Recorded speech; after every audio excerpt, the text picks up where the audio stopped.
Hi everyone, today's video is a care video on the watermelon Dischidia. So this is a very easy plant to take care of with the caveat that it does need more sunlight. So if you have a low light room such as a north facing room, then it's probably not the plant for you. Good thing though, if you get grow lights, then you can keep this plant and it is going to thrive. First of all, since I already mentioned the light requirements, I think we'll get into that. Like I said, this is not a low light plant. You cannot keep it in a low light area. Unfortunately, I live in a house that has a bunch of low light. So what I do is instead of keeping it outside or taking up my single west facing window, I keep it in my IKEA cabinet here. This is my IKEA cabinet, greenhouse cabinet, and it does really well under that light. And if you give it enough light, so you can keep it in a west facing window and a south facing window, you might be able to get away with it if you have it in like right directly on the windowsill for an east facing window. But the more light you give it, it can even stress the leaves so they turn like a light pinkish color, and it looks really pretty in my opinion. But also I have mine under grow lights because I don't have enough light anywhere, so I keep mine under grow lights. I'll have both of my grow lights linked down below. I've kept them under both kinds that I have, and it's grown very well under both of those light conditions. But if you can't give it that much light, I think adding humidity is going to be a big bonus for the plant. So you can have maybe lower light and very high humidity, and that will kind of help it grow and thrive as well. Of course, best case scenario, it's going to have high light and it's going to have high humidity, and that's what's going to get this plant to grow the fastest, the most luscious. It's just going to get really long very quickly if it has high light and high humidity. Before I put mine in this cabinet here, it was on my other shelf, which is not a cabinet, it's just a regular shelf with grow lights on it. So what I did is I had a cloche over it, and that's when I really noticed it started taking off regarding its growth.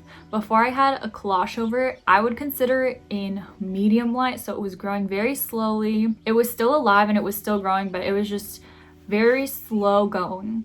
But once I put the cloche over it, that's when the growth started to get crazy and out of control. And then when I moved it to this cabinet, it's high light in here and it's high humidity. So that thing is taking off. It's also very warm. I forgot to mention that as well. The warmer the weather, it's very helpful as well. So usually when you add a cloche, not only does it increase the humidity, but it increases the temperature for that plant as well. And here where I have it, it's always at least 75 degrees Fahrenheit. So yeah, it seems to really prefer high heat, high light, but not too excessively hot, just comfortable, maybe like summer weather, so like 80s. So that's what I have found works for mine the best, and I've tested it in a couple of different places. I think too, if you live in Southern California, this is a plant that you could keep outside. You could keep it outside year round. They're very similar to Hoyas. I keep my Hoyas outside year round and they're completely fine. Even when it gets colder, like during winter time, it's not cold enough to be detrimental to the plant. It just kind of slows down the growth a little bit. But yeah, this is a plant that you can keep outside year round in Southern California at least. And for watering, why I say this is a low care plant is because this is one of those plants that you just water and then you can forget about. And then what I do to know when to water my plant again is I'll wait until the leaves closest to the base of the plant get really soft and squishy, and then that's when I'll water it. Sometimes that can even be days after the soil feels completely dry before I water it. And since where I keep it is kind of humid, but it's still kind of hot, the soil does dry out pretty quickly. So oftentimes it will just be sitting there with completely bone dry soil before I even think about watering it. Instead of looking at the soil for this plant, this is one of the ones that I'll look at the leaves and how the plant is doing instead of how dry the soil is. For fertilizer, what I've recently started doing is I will use the Miracle-Gro orchid fertilizer, the spray-on one, and I'll spray the leaves with it. But what I've done before is I would use just a regular synthetic fertilizer. I would just water it with that. I have this one that I use every single time I water, and I really liked using that because it's helped the plant grow consistently since it always has enough nutrients. I haven't noticed any nutrient deficiencies in the plant, so it always looks healthy. And although this plant is pretty thick, like the leaves are pretty thick, I've found that it can still get spider mites.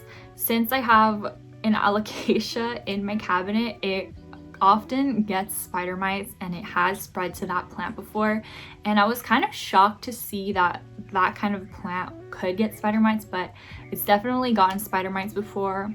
The effects on it aren't as bad as it would be on other plants, but you still just want to wipe those down and get those off of there. I imagine since my plant has gotten spider mites, it could get other kinds of pests such as mealybugs or scale, so do be careful of that. Don't just think like, oh, it's kind of like a Hoya, it's probably not gonna get pests, because that's what I thought, and then it got pests. So they are still able to get pests, but they're less prone than other plants, but you still just want to be a little bit careful about that.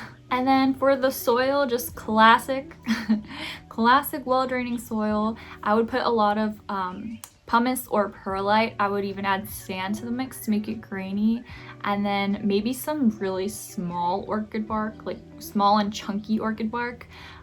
So far I have not repotted mine. This is not a plant that I think needs a lot of space for its roots. Like, the plant will grow, but you're not going to want to repot it. It likes to be kind of root bound, if you will, in its pot, so it doesn't need frequent repotting. I imagine that I can leave it in the same pot for years to come. I think I've only had it for like a year or two. I think I've had it for 2 years, so I don't feel the need to repot it, not even now. I don't expect I'll need to repot it for another 2 years. And the really nice thing about this is it also gets little blooms.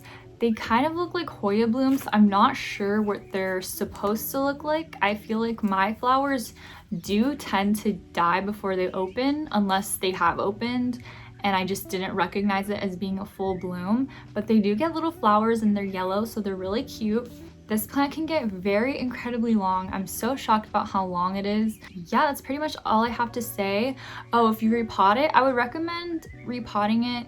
This is a plant that I would like to keep in a plastic container. I think the terracotta one would dry out way too quickly, especially if you're not repotting it frequently. Then there is gonna be a bigger and bigger root system, so it will be needed to be watered more and more frequently. So I think keeping it in plastic or maybe even ceramic would be good.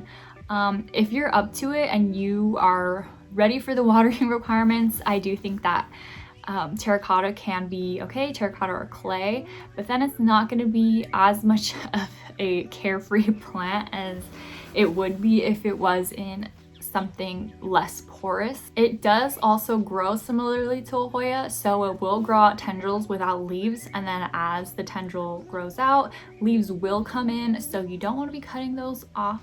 Just like for your Hoyas, you don't want to be cutting those off. And it will grow upwards, and if it can't find something to hang on to, then it'll just, you know, kind of fall under the weight of its own vine. So if you want to, you can give it something to climb onto, something like maybe a bamboo stick or something similar to that. I don't think it needs a moss pole necessarily, but I think that covers everything. If you guys have any questions, or if I left something out, please let me know in the comments down below. If you're watching this and you have a watermelon Dischidia and you have a care tip you would like to share, you can also leave those down in the comments below, because I would like to try them.